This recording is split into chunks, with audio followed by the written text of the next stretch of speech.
Hello friends, this is Shekhar artist. How are you? I am doing well. Hope the same with you all. Last class I explained about the direct indirect speech. Now I am going to explain about voice, active and passive voice, which is one of the very important chapters for all exams. Thank you very much. అంటే ముందు నా video కనుక నచ్చితే please like చేసి subscribe చేసి share చేయాల్సిందిగా కోరుకుంటున్నాను. Thank you very much. Voice are of two kinds mainly. Voice రెండు రకాలు. They are number 1 active voice, దీన్ని తెలుగులో కర్తరీ వాక్యము అంటారు. నెంబర్ 2 ప్యాసివ్ వాయిస్, దీన్ని కర్మణీ వాక్యము అంటారు. ఇన్ యాక్టివ్ వాయిస్ సబ్జెక్ట్ కర్త పర్ఫార్మ్స్ యాక్షన్. యాక్టివ్ వాయిస్లో కర్త యాక్షన్ చేస్తాడు, మెయిన్ వ్యక్తిగా ఉంటాడు. ఇన్ ప్యాసివ్ వాయిస్ ఆబ్జెక్ట్ కర్మ receives the action.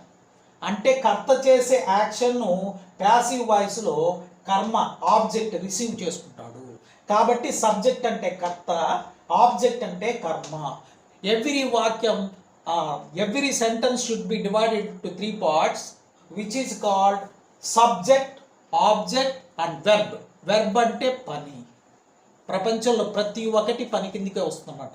Verb V1 V2 V3 అంటే we should use V3 for active and passive voice. V3ని ఎక్కడ ఉపయోగిస్తాం అంటే యాక్టివ్ వాయిస్ ప్యాసివ్ వాయిస్లో ఉపయోగిస్తాం. అంటే present tense V1, past tense V2, past participle V3. ఇక్కడ ఈ వాయిస్ మనం చేసేటప్పుడు ప్యాసివ్ వాయిస్ చేసేటప్పుడు V3 మాత్రమే ఉపయోగించాలి, ప్లస్ బై ఉపయోగించాలి. అది నేను ఎలానో చెప్తా. ఎగ్జాంపుల్,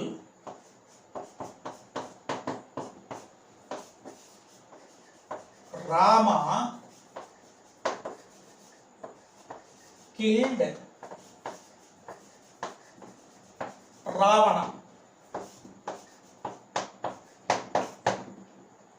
రామ కిల్డ్ రావణ, ఇది ఒక వాక్యం. దీన్ని మనం 3 పార్ట్స్గా డివైడ్ చేసుకోవాలి. దీంట్లో మెయిన్ వ్యక్తి ఎవరు అంటే who is the main person here? Action perform చేసేది ఎవరు? Nothing but Rama. He is subject. ఇంకా ఇతను చంపబడింది ఎవరు? రావణుడు. అంటే ఇతని యొక్క చేసిన ఫలితము రిసీవ్ చేసుకుంది, యాక్షన్ రిసీవ్ చేసుకుంది ఎవరంటే రావణ. ఇతను ఆబ్జెక్ట్. మధ్యలో కిల్డ్ అనేది verb. This is active voice. If we want to change into passive voice we have to do some changes, simple changes. Number 1, object should be changed into subject. Last ఉన్న object ఫస్ట్కి వస్తాడు, subject అవుతాడు. అంటే రావణ. ఇంకా killed అనేది ఏ టెన్స్లో ఉంది? We should know 3 verb forms V1 V2 V3. That is present tense, past tense, past participle. Killed అంటే మూడో రూపం కిల్డ్. ఇది పాస్ట్ టెన్స్లో ఉంది, రెండో రూపం పాస్ట్ టెన్స్లో ఉంది అనమాట. Ravana third person singular number. I have already taught you in my first, second episodes persons and B form of verbs according to the sentence tenses. టెన్స్ను బట్టి మనము ఏ బి ఫార్మ్ ఆఫ్ వెర్బ్ వాడాలి ఆర్ హెల్పింగ్ వెర్బ్ వాడాలో decide చేయాలి. Ravana is third person singular number. We have to use is or was. Present tense అయితే is ఉపయోగించాలి, past tense అయితే వాజ్ ఉపయోగించాలి. అంటే రావణ కిల్డ్, ఇప్పుడు జరిగింది కాదు, ఇది రామాయణంలో ఎప్పుడో జరిగింది కాబట్టి పాస్ట్ టెన్స్లో ఉండాలి. కాబట్టి ఇక్కడ ఈ వెర్బ్ మెయిన్ వెర్బ్ పాస్ట్ టెన్స్లో ఉంది కాబట్టి Ravana third person singular number కాబట్టి we should not use is. Instead of is we have to use was. అంటే ఈజ్కి past tense was. Ravana was third person singular number. Verb ఏమో పాస్ట్ టెన్స్లో ఉంది. ఇక్కడ కూడా మనం వాడబోయే హెల్పింగ్ వెర్బ్ పాస్ట్ టెన్స్లో ఉండాలి. రావణ వాజ్. నెక్స్ట్ V3 వాడాలి వెంటనే. కిల్డ్ అంటే కిల్డ్. ఇప్పుడు ఆబ్జెక్ట్ సబ్జెక్ట్ అయినాడు కాబట్టి సబ్జెక్టు ఆబ్జెక్ట్ అవుతాడు. మధ్యలో బై ఉపయోగించాలి. This is very very important. By. ఇప్పుడు రామ లాస్ట్కి వెళ్ళిపోతాడు. బై రామ. ఇది passive voice. This is passive voice. ఇప్పుడు చూడండి, దీంట్లో మీనింగ్ ఏమన్నా చేంజ్ అయ్యాయా? ఫస్ట్ దాంట్లో రామ కిల్డ్ రావణ, రాముడు రావణుని చంపాడు. రెండో దాంట్లో Ravana was killed by Rama. రెండో వాక్యంలో ప్యాసివ్ వాయిస్ మార్చేటప్పటికి ఏమైంది? రావణుడు రాముడి చేతిలో చంపబడ్డాడు, రాముడి చేత చంపబడ్డాడు. రెండింటికి మీనింగ్ ఒకటే చూడండి. పై దాంట్లో చంపింది రామ, చనిపోయింది రావణ. ప్యాసివ్ వాయిస్లో కూడా చనిపోయింది రావణానే, చంపింది రావణానే. బట్ ఫార్మేషన్ ఆఫ్ సెంటెన్స్ కొంచెం చేంజ్ అయిందనమాట. This is called passive voice. ఇక్కడ కర్త మెయిన్గా ఉంటాడు కాబట్టి యాక్షన్ పర్ఫామ్ చేస్తాడు. కర్త రామ యాక్షన్ పర్ఫామ్ చేస్తాడు కాబట్టి యాక్టివ్ వాయిస్ అని. ఇక్కడ రావణ ఆబ్జెక్ట్ యాక్షన్ని రిసీవ్ చేసుకుంటాడు కాబట్టి ప్యాసివ్ వాయిస్ అంటారు. సి ఫ్రెండ్స్, యాక్టివ్ వాయిస్లో నుంచి ప్యాసివ్ వాయిస్లోకి మార్చేటప్పుడు పర్సన్స్ ఎలా చేంజ్ అవుతారు? That mean first person, second person, third person, next singular plural. ఇవన్నీ వి ప్లూరల్ వి. చూడండి, వి ఎలా అవుతుందంటే అజ్ అవుతుంది. ఎలా మారుతారంటే ఐ ఉంది అనుకోండి యాక్టివ్ వాయిస్లో, ప్యాసివ్ వాయిస్లో మీ అవుతుంది. యాక్టివ్ వాయిస్లో యూ ఉందనుకోండి, ప్యాసివ్ వాయిస్లో యూనే ఉంటుంది. యాక్టివ్ వాయిస్లో హీ ఉందనుకోండి, ప్యాసివ్ వాయిస్లో హిమ్. యాక్టివ్ వాయిస్లో షీ, హర్, ఇట్గానే ఉంటుంది. They, them, we, us. ఇలా చేంజెస్ అవుతూ ఉంటాయి, గుర్తుపెట్టు friends. See here rules. Rule number 1 అంటే పెద్దగా ఇచ్చానని మీరు కన్ఫ్యూజ్ కావలేదు. Rule number 1, object should be changed into subject. First ఇందాక చెప్పిన ఎగ్జాంపుల్ లాస్ట్ ఉన్న ఆబ్జెక్ట్ను ఫస్ట్కి తీసుకురావాలి. అంటే ఆబ్జెక్ట్ ఏంగా మారుతాడు? సబ్జెక్ట్గా మార్చాలి. Next according to the tense we have to use be form of verb. అంటే వాక్యం ఏ టెన్స్లో ఉందో దాన్ని బట్టి we have to use have, was, are, were, be, being, been, is. ఈ విధంగా ఆ వాక్యం ఏ టెన్స్లో ఉందో ఆ పర్సన్ ఏ పర్సనో దాని ప్రకారంగా మనము ఈ బీ ఫార్మ్ ఆఫ్ వెర్బ్స్లో ఒకటి యూజ్ చేయాలి. నెక్స్ట్ ఎప్పుడు కూడా ప్యాసివ్ వాయిస్లో V3 మాత్రమే యూజ్ చేయాలి. Always we should use V3, that is past participle in passive voice. Next by should be used before object. ఇక్కడ సబ్జెక్ట్ ఆబ్జెక్ట్ అవుతాడు కదా, ఆ ఆబ్జెక్ట్ ముందు ఎప్పుడు కూడా బై ఉండాలి. మీరు ఒక 2 ఎగ్జాంపుల్స్ గమనించారంటే you can easily understand. Next object subject ఏ విధంగా అయినాడో ఇక్కడ సబ్జెక్ట్ ఆబ్జెక్ట్ అయిపోతాడు. వెరీ సింపుల్ అనమాట. నెంబర్ 1 సబ్జెక్ట్ ఆబ్జెక్ట్, లాస్ట్లో ఉన్నవాడు ఆబ్జెక్ట్ కాబట్టి ఆబ్జెక్ట్ సబ్జెక్ట్ అవుతాడు.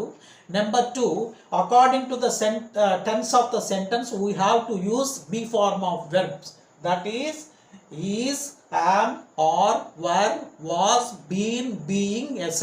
వీటిలో ఏదో ఒకటి వాడాలి. నెక్స్ట్ ఎప్పుడు కూడా ప్యాసివ్ వాయిస్లో V3నే వాడాలి. Next before object we have to use by వాడాలి. ఇప్పుడు ఫస్ట్ ఆబ్జెక్ట్ సబ్జెక్ట్ అయినాడు కాబట్టి లాస్ట్ సబ్జెక్ట్ ఆబ్జెక్ట్ అయిపోతాడు. ఈ ఆబ్జెక్ట్ ముందు బై వాడాలి, then passive voice. Example 1, I make a kite. నేను ఒక గాలిపటాన్ని తయారు చేశాను. అంటే గాలిపటాన్ని ఎవరు తయారు చేశారు? నేను, మెయిన్ వ్యక్తి అనమాట. ఇతను సబ్జెక్టు. నేను దేన్ని తయారు చేశానని ప్రశ్నించుకుంటే వచ్చే answer nothing but kite. Kite అనేది ఆబ్జెక్ట్. ఇంకా తయారు చేయడం మేక్, మేడ్ వెర్బ్. సో ఇది ఏ టెన్స్లో ఉంది ఈ వాక్యం అని అడిగితే nothing but in simple present tense, because the main verb is in present tense. So ఇది ప్రజెంట్ టెన్స్లో ఉంది. మనం ఫస్ట్ ఏం చేయాలి? రూల్ ప్రకారము object should become first. Object should be change into subject, come first with a kite. A kite. A kite అనే third person singular number, verb ఏమో present tense లో ఉంది, so we have to use is. I have already explained in my first or second episodes persons, be form of verbs and kinds of persons. I have already told you. See, kite అనే third person singular number కాబట్టి, make అనేది present tense లో ఉంది కాబట్టి we have to use present tense be form of verb, that is. If it is in past tense we have to use was instead of is. So ఇది present tense లో ఉంది కాబట్టి kite అనేది ఇటు పక్కకు వస్తే థర్డ్ పర్సన్ సింగులర్ నెంబర్ కాబట్టి is. A kite is. తర్వాత వెర్బ్ యొక్క third V3 make, made, made.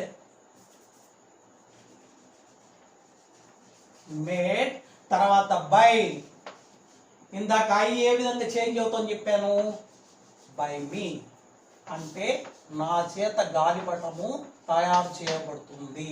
ఇక్కడ తయారు చేసింది నేనే, ఇక్కడ తయారు చేసింది నేనే, అంటే నో చేంజ్. మనం వాయిస్ మార్చినా కూడా, యాక్టివ్ వాయిస్ నుంచి ప్యాసివ్ వాయిస్ మార్చినా కూడా వాక్యం అర్థంలో మాత్రం మీనింగు మారకూడదు. Next, I wrote a novel. నేను ఒక నావెల్ని రాశాను. రోట్ అనేది ఏ టెన్స్ ఉంది, ఫస్ట్ వాక్యం ఏ టెన్స్ ఉందో దాన్ని అబ్జర్వ్ చేయాలి. We have to observe in which tense is the sentence. So wrote అనేది past tense లో ఉంది. ఇక్కడ రాసింది ఎవరు, నేను. So subject, novel is object, ఇంకా రాయడం అనేది పని, verb. This is verb in past tense కాబట్టి ఇక్కడ be form of verb is past tense was వస్తుంది according to the person. First object ను సబ్జెక్ట్ చేయాలి. A novel.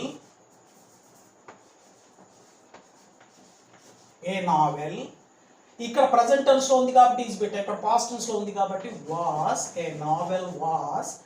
V3 right, wrote, return. V3 return, WRITTEN return. Next by. ఇక్కడ I అనేది ఏమవుతుంది, మీ. This is passive voice. Next, they have caught the thief. వారు దొంగను పట్టుకున్నారు. Subject. వీరు ఎవరిని పట్టుకున్నారు, దొంగను పట్టుకున్నారు. ఆబ్జెక్ట్. ఇంకా హ్యావ్ కాట్ అనేది వెర్బ్, కాకపోతే ఇది ప్రజెంట్ పర్ఫెక్ట్ టెన్స్ లో ఉంది. హ్యావ్ కానీ has, when there is have or has, it is nothing but present perfect tense. But had is past perfect tense. Have కానీ హ్యాస్ కానీ పాస్ట్ టెన్స్ ఏంటంటే had ఒకటే, కాబట్టి ఇది ప్రజెంట్ పర్ఫెక్ట్ టెన్స్ లో ఉంది. ఇక్కడ సబ్జెక్ట్ పర్టికులర్గా ఎవరో మనకు తెలియదు, వారు అంటున్నాడు. దే, వారు దొంగను పట్టుకున్నారు. ఎవరు, జనాలు అయింటారు. అర్థమైందా? కాబట్టి సబ్జెక్ట్ ఎవరో మనకు తెలియనప్పుడు బై దెమ్ అనేది బై ఉపయోగించవలసిన అవసరం లేదు, సబ్జెక్ట్ను ఆబ్జెక్ట్ చేయవలసిన అవసరము లేదు. See the example. They have caught the thief. The thief.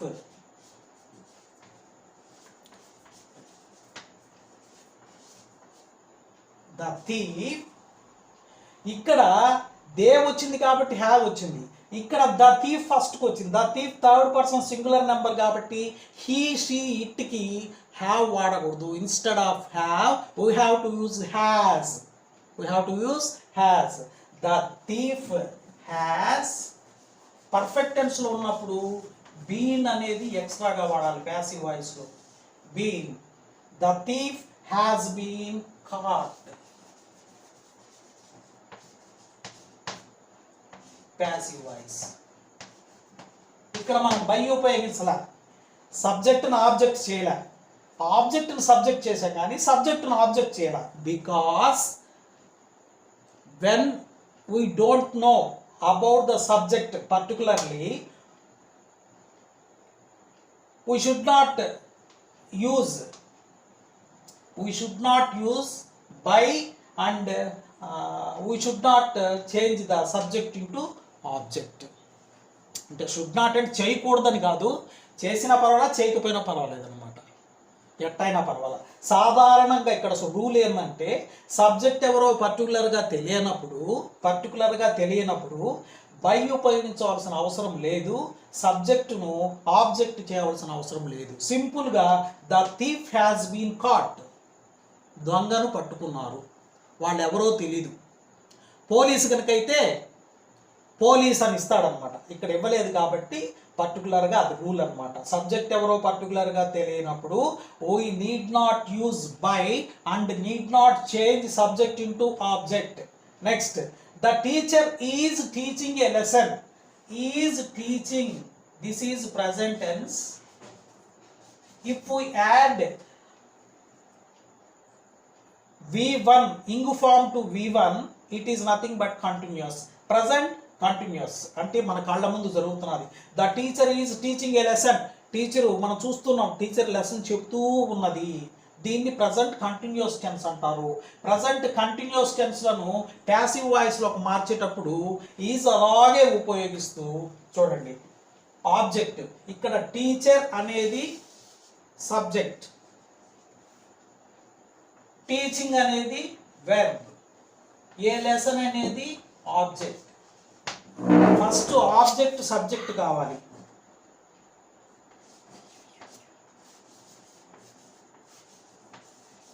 A lesson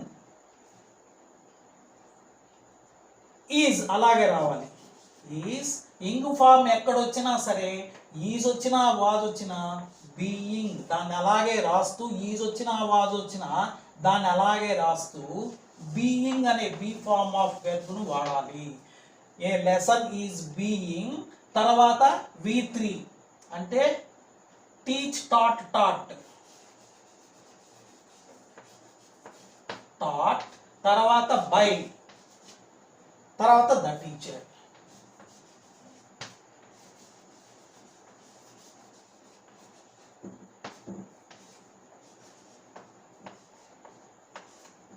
Okay friend, I think you are understanding. The police have arrested the thief. ఇందాక దే కాట్ ద థీఫ్ అని వచ్చింది, ఇప్పుడు the police have arrested the thief. Police అనేది ఎప్పుడు కూడా ప్లూరల్గానే భావించాలి. తెలుగులో అయితే పోలీసులు అంటాము వ్యవహారిక భాషలో, but in English police has no singular number, ఇది ప్లూరల్గానే భావించాలి కాబట్టే హ్యావ్ వాడామన్నమాట. హ్యావ్ కానీ హ్యాస్ కానీ హ్యాడ్ కానీ ఏదొచ్చినా సరే పక్కన బీన్ వాడాలి. అరెస్టెడ్ ద థీఫ్, దీంట్లో సబ్జెక్ట్ ఏంది పోలీస్, హ్యావ్ అరెస్టెడ్ అనేది వెర్బ్, నెక్స్ట్ ద థీఫ్ అనేది ఆబ్జెక్ట్. ఆబ్జెక్ట్ను సబ్జెక్ట్ చేయాలి. ద థీఫ్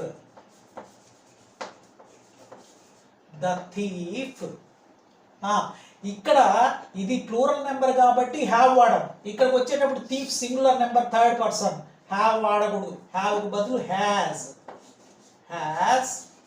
తర్వాత బీన్ వాడాలి. పర్ఫెక్ట్ టెన్స్లకు అంతా బీన్ వాడాలి, గుర్తుపెట్టుకోండి. బీన్, తర్వాత వెర్బ్ యొక్క మూడో రూపం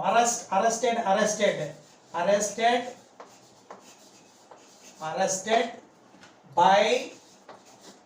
ఇప్పుడు subject and object by the police, passive voice. Next, my brother was doing his homework. My brother subject, was doing verb, his homework object.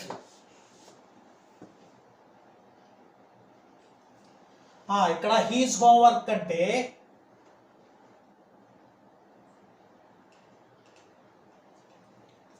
చూడండి, హీస్ హోంవర్క్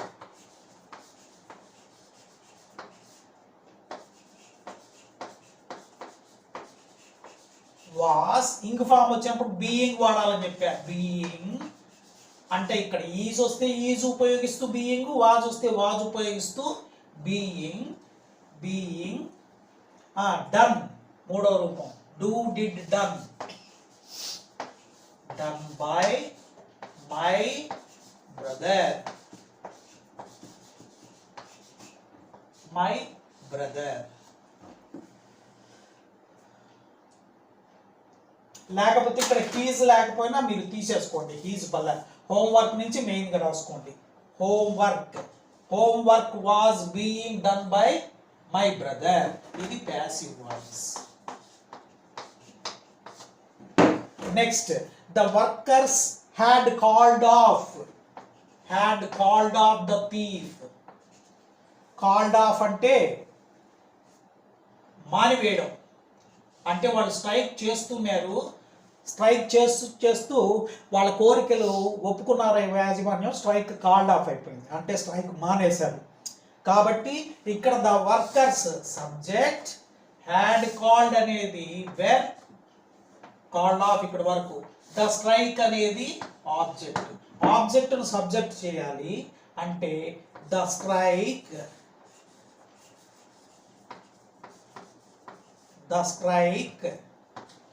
ఇక్కడ హ్యాడ్ ఉంది, ఇది థర్డ్ పర్సన్ సింగులర్ నెంబర్, ఇది past tense లో ఉందంటే past tense లోనే. Had been, have ఉంటే have been, had ఉంటే హ్యాడ్ బీన్ కాల్డ్ ఆఫ్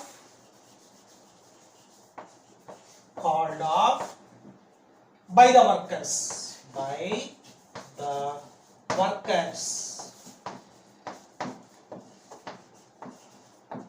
ఇది ప్యాసివ్ వాయిస్.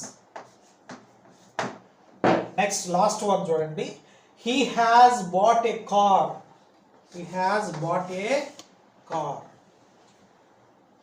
అంటే ఏ టెన్స్ లో ఉంది, ఇది ప్రజెంట్ పర్ఫెక్ట్ టెన్స్ లో ఉంది. he subject, has bought verb, a car object. ఇప్పుడు ఆబ్జెక్ట్ సబ్జెక్ట్ చేస్తాం. ఏ car has been by bought మూడో రూపం. bought by, ఇక్కడ బై ఉండాలి. ఇక్కడ హీట్ పక్కకు వస్తే హిమ్.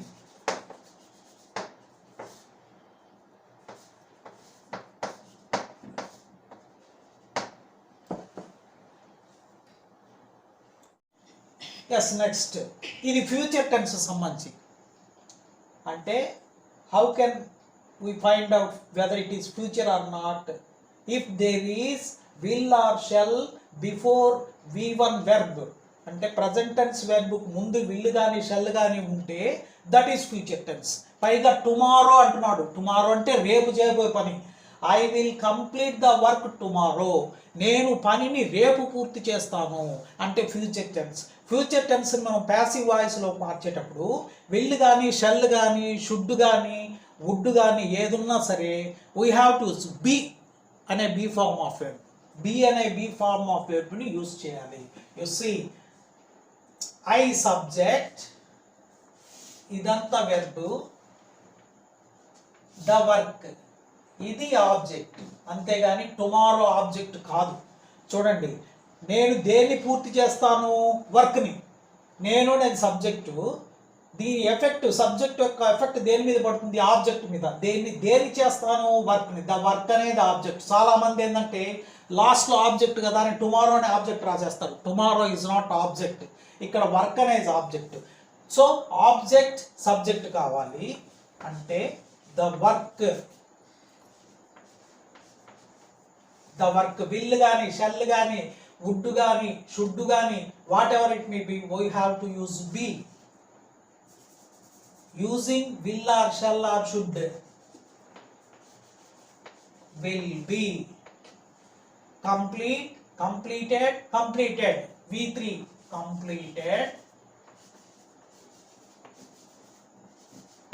completed tomorrow.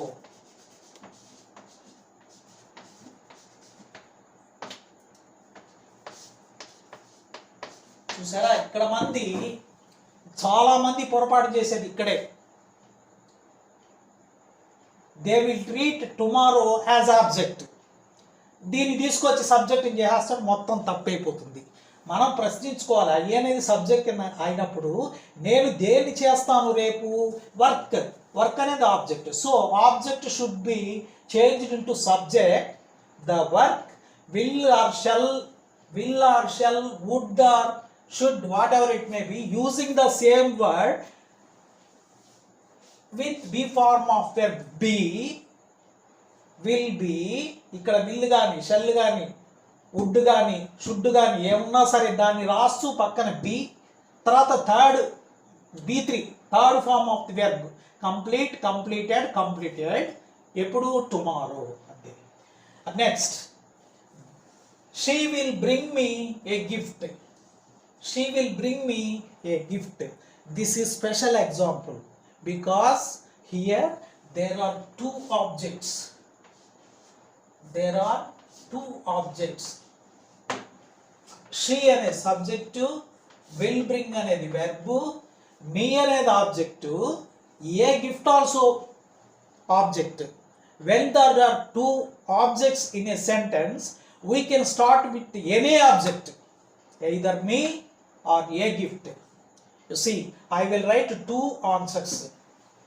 Me ఇటు పక్కకు వస్తే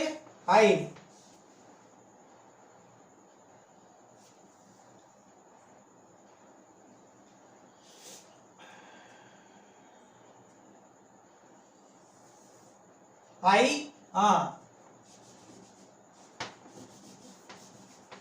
will be bring, brought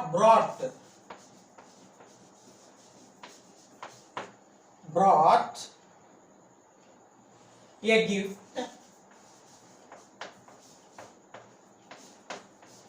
Next, by sheet పక్కకు వస్తే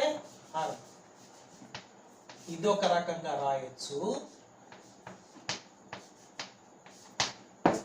ఆర్ మీ ఇటు పక్కకు తీసుకున్నాం. ఇప్పుడు ఏ గిఫ్ట్ ఇటు పక్కకు తీసుకుంటాం.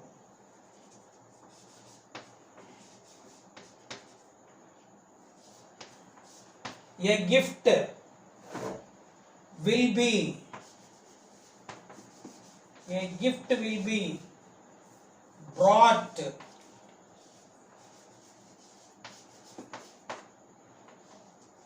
brought to me by sheet పక్కకు వస్తే have.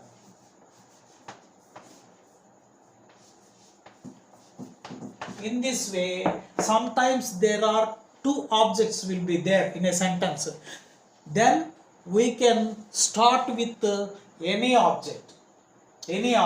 ఇక్కడ మీని పక్కకు తీసుకొచ్చా కాబట్టి I will be brought a gift by her. ఆమె చేత ఒక గిఫ్ట్ నాకు తేబడుతుంది. Or a gift will be brought to me by her. ఆమె చేత నాకు ఒక గిఫ్ట్ తేబడుతుంది. రెండింటికి అర్థం ఒకటే. Okay, this is the active voice and passive voice friends. I think you can understand well. Episode 2 also there, little matter. Don't worry about it. Thank you for watching.